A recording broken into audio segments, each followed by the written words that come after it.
apapun yang jadi kesepakatan, bikin kesepakatan bersama pihak pertama, pihak kedua. Terlepas misalnya yang nyuruh menyanyikan itu adalah manajernya dan lain-lain.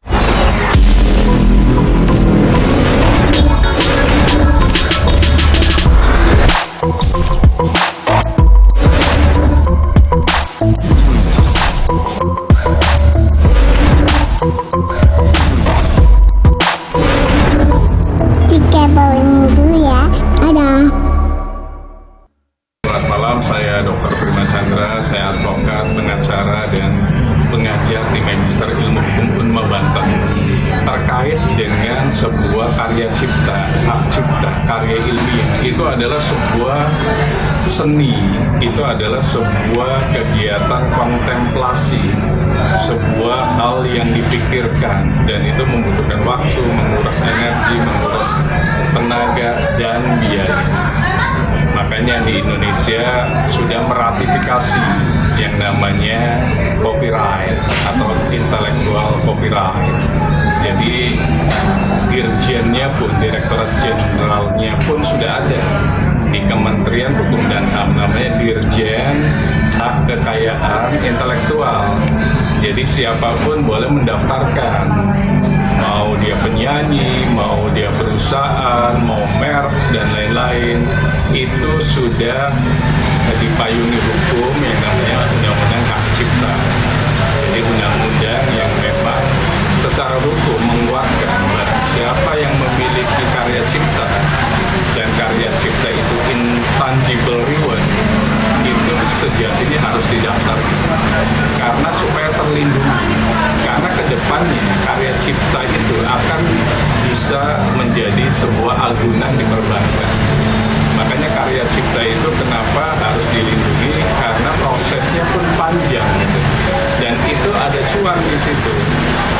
Siapapun yang punya merek itu pasti lebih mahal dibanding yang belum punya merek. Kenapa kita minum kopi di tempat yang mewah gitu, padahal sebenarnya rasanya sama, karena merek itu yang membuat mahal. Begitu juga karya seni yang sudah didaftarkan di sebuah tempat namanya Dirjen Hak Kekayaan Intelektual, itu akan dilindungi. Kalau seni biasa sampai seumur hidup, kemudian ahli waris yang akan menerima sampai 10 tahun setelah pemiliknya atau penciptanya atau musisinya meninggal. Jadi begitulah negara kita melindungi sebuah karya cipta yang memang susah untuk dibuang, baik karya cipta musik, karya cipta lukisan, karya cipta buku, dan lain-lain. Nah, terkait dengan case yang sekarang, sebenarnya bukan sekarang saja, sebelumnya sudah ada beberapa penyanyi mengcover, beberapa penyanyi menyadur, beberapa penyanyi menyanyikan lagi lagu-lagu yang diciptakan tenar. Apa yang terjadi, mereka pun akan ikut tenar karena lagu tersebut sudah populer. Ada dua perspektif saya lihat. Pertama, terkait beberapa artis yang silakan saja, jadi ada pembiaran gitu kan, silakan saja lagu-lagunya di cover oleh orang lain karena itu bentuk sedekah.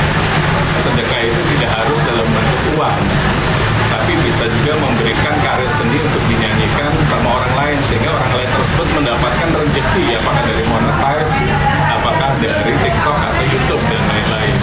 Tapi ada juga artis yang tidak mau, karena ini bagaimanapun karya cipta harus izin dong. Nah, ini balik lagi, ada sebuah parameterized namanya etikabilitas, sebuah etika norma kepatutan yang harus dimiliki oleh semua yang ada di Indonesia.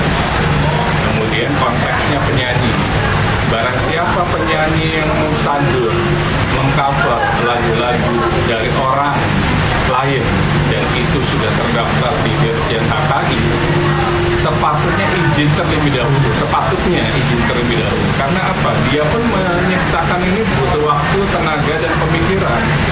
Jadi etikanya di situ, izin boleh nggak dipakai untuk begini acara ini itu, dan itu sudah normatif yang harus dilakukan.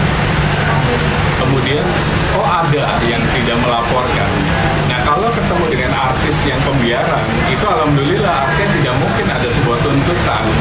Tapi ada beberapa artis kita, musisi kita berbagi rezeki dong, harus izin dulu dong, monetize-nya berapa bagi dong gitu.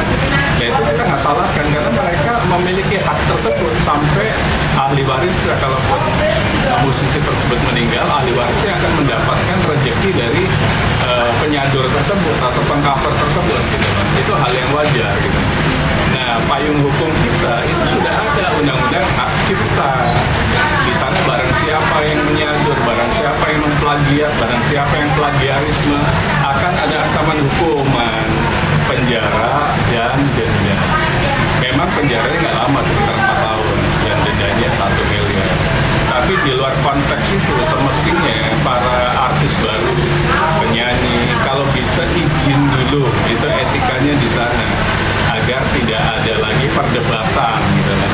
Nah ini dugaan saya terkait dengan yang sudah menjadi LP. Mungkin pelapor tersebut sudah melakukan upaya non litigasi tapi tidak diindahkan.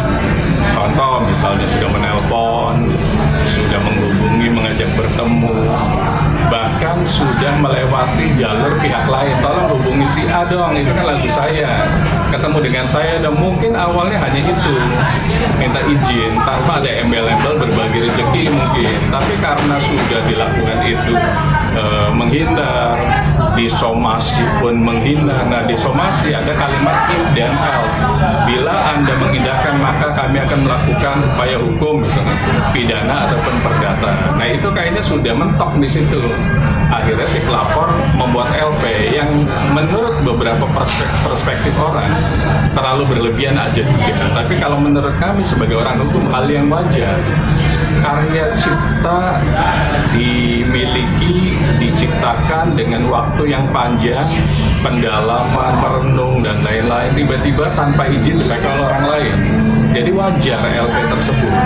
Namun kita, negara kita masih menganut yang namanya restoratif justice. Artinya pelapor dan terlapor masih bisa melakukan mediasi. Lakukan itu, apapun yang jadi kesepakatan, bikin kesepakatan bersama. Pihak pertama, pihak kedua. Terlepas misalnya yang nyuruh menyanyikan itu adalah manajernya dan lain-lain. Karena pasti pasalnya ada pasal 55 turut serta. Nah itu yang ada di hukum kita. Bang, tapi soal alamat nggak sih Bang? Karena kan dia nyanyinya pun itu udah lama sebelum dia mengenakan hijab gitu. Terus nyanyinya juga di studio stasiun TV swasta. Dan di-upload di YouTube. Di-upload di YouTube pun bukan dari pihak mereka, bukan pihak Lesti orang lain gitu, gitu, tapi Bang. orang lain Bang, kayak saya ngefans nih sama dia terus saya upload gitu. Di kita itu melihatnya adalah ke belakang. Artinya pada saat ada alat buktinya yang bisa di-capture, itu sebagai alat bukti mau 5 tahun yang lalu itu belum daluarsa. Jadi dasar pidana kita ada namanya daluarsa. Kalau penggelapan itu harus 12 tahun sebelum masih boleh. Kalau misalnya 2025 berarti 2018, kira-kira begitu. Atau 2008 itu masih boleh. Jadi ada namanya belum daluarsa. Jadi boleh-boleh saja sepanjang nggak masuk konteks daluarsa. Artinya mau sudah memakai hijab, belum memakai hijab, kemudian di televisi. Saya meyakini LP-nya pun ada turut sertanya. Jadi penyanyi sebagai terlapor utama, turut terlapornya mungkin media televisinya, media lainnya, atau manajernya. Itu sah-sah saja. Namun kalau saya lihat ini bukan hal yang keras kok, artinya masih ada upaya yang kita sebut mediasi tadi, perdamaian. Kalau menurut saya karena sudah ada LP, datangi saja supaya apa LP ini tidak lanjut menjadi tahap 2. Tahap 2 kemana? Ke tersangka gitu lah, lebih baik ketemu maunya apa. Mungkin bisa jadi bukan masalah uang tapi pride, harga diri gitu. Karya saya dipakai begitu saja, minta maaf dong, mungkin bahasanya itu. Jadi bukan lulu berbagi rezeki ini, bisa jadi masalah harga diri terkoyak gitu loh. Tidak ada izin nih. Nah itu yang harus dilakukan oleh terlapor pelapor. Bang, tapi bicara data sendiri sebenarnya bukan Lesti aja yang menyanyikan, banyak penyanyi dangdut yang menyanyikan. Kenapa tidak dilaporkan juga? Apa karena Lesti saat ini sedang naik daun, ya banyak jobnya sehingga dilaporkan karena ibaratnya aji mumpung nih gitu. Karena dulu ada Bisa jadi. Artinya apa? Pelapor itu kan berhak untuk melaporkan siapapun. Kalau dia pengennya melaporkan A, ya boleh saja A saja gitu. Karena apa? Faktor dari yang tadi dia pikir yang paling terkenal hanya si A tersebut gitu kan. Ya udah A saja, mungkin sebelumnya sudah, tapi tidak ada bukti gitu. Bukti untuk melaporkan kan harus ada bukti plagiatnya mana? Pasti polisi kan tanyakan itu. Nah mungkin yang ditemukan adalah bukti dari yang penyanyi ini gitu loh. Akhirnya di download, itu yang dijadikan alat bukti di SPKT kepolisian, misalnya sentra pelayanan kepolisian terpadu. Jadi nggak harus semuanya dilaporkan karena ini adalah delik aduan. Namanya delik aduan itu yang mengadukan melihat ada potensi kerugian. Dan potensi kerugian dia akan melihat siapa yang melakukan potensi kerugian. Mungkin yang terbesar hanya A, jadinya dia hanya melakukan pelaporan terhadap A saja, tidak semuanya dilaporkan. Bang, yang tadi seperti Abang bilang, sebenarnya ini dari 2018 Yoni ibaratnya mencuat kasus ini. Dia sudah mensomasi Lesti 2 kali. Pertama sudah kirim ke surat ke rumahnya tapi diterima asistennya tidak ditulis. Yang kedua sudah kirim surat ke rumahnya lagi, kirim ke rumahnya lewat asisten pribadi, asisten rumah tangganya tidak ditulis. Ini akhirnya dia melaporkan. Dan Yoni juga merasa yang tadi seperti apa bilang, hak ibaratnya pride-nya dia saat Lesti upload seseorang upload ke YouTube, dia mengcover tidak menggunakan nama Yoni Dores. Itulah yang membuat Yoni merasa yang seperti Abang bilang harus ada pride. Ini termasuk tidak ini kan netizen mengatakan pansos ini benar begitu. Iya, makanya tadi LP itu adalah titik akhir. Mungkin tadi mediasi tidak ketemu, disomasi pun diindahkan. Akhirnya dilakukan sebuah kegiatan namanya laporan polisi pidana. Dan belum ada gugatan yang namanya perbuatan melawan hukum. Kalau PMK berarti minta ganti rugi itu. Kalau LP saja hanya pemidanaan. Artinya apa? Bahwa dia melihat belum daluarsa kasusnya. Mungkin penyanyi lain udah menyanyikannya di tahun berapa gitu, udah daluarsa di atas 12 tahun misalnya. Kalau ini masih masuk delik pidananya, dan dia alat buktinya mungkin lengkap ya. Terlepas mungkin si A ini terkenal atau enggak, ya alat buktinya paling lengkap hanya ini. Ya udah, ini untuk efek jerah kepada artis-artis lainnya yang mengcover, mungkin bilang begitu. Jadi somasi saya meyakini sudah dilakukan, cuma tidak diindahkan, tidak datang ke pensomasi. Akhirnya dia kesel, ya udah ini masalah harga diri ini, kalau sudah pride harga diri ya udah LP saja.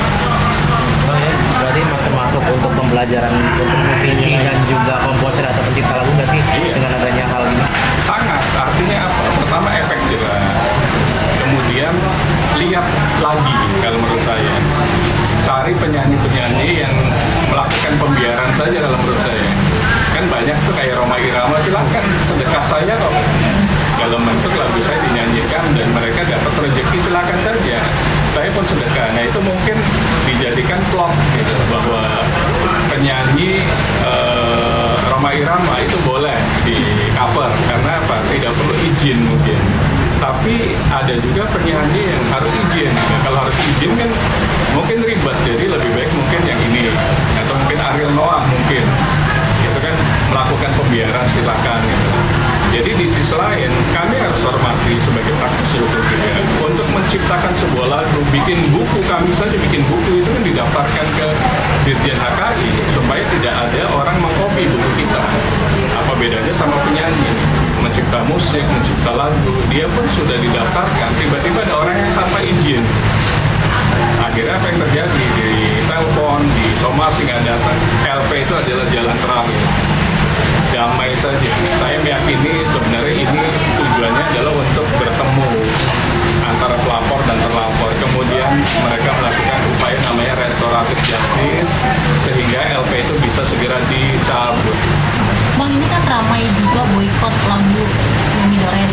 Nah tapi endingnya ternyata katanya Nyanyi Dores ini mencoba untuk melakukan perdamaian dengan pihak Lesti dengan mengajak kolaborasi. Tanggapan abang gimana nih Ya bang? nggak masalah, endingnya? itu kan salah satu strategi promosi juga kan. Artinya kolaborasi, mungkin bikin sesuatu kesenian bersama bareng, mungkin dia bikin lagu untuk Lesti, itu sah-sah saja. Artinya inti dari semuanya adalah etika tadi. Jadi apapun yang dilakukan itu lebih baik izin. Nanti goal berikutnya jadi kolaborasi, jadi berteman. Ini kan efek dari permasalahan hukum ini. Gitu. Ada blessing is disguise namanya. Artinya di balik sebuah keruwetan itu nanti ada keindahan. Nah mungkin di situ akhirnya oke, Anda datang ke saya, kita bikin bareng, dua-duanya akhirnya mencuat. Mungkin. Namun hukum harus dijalani agar apa? Jangan sampai LP ini berproses dan naik ke tahap berikutnya. Oke. Terima kasih, Sama-sama. mantap.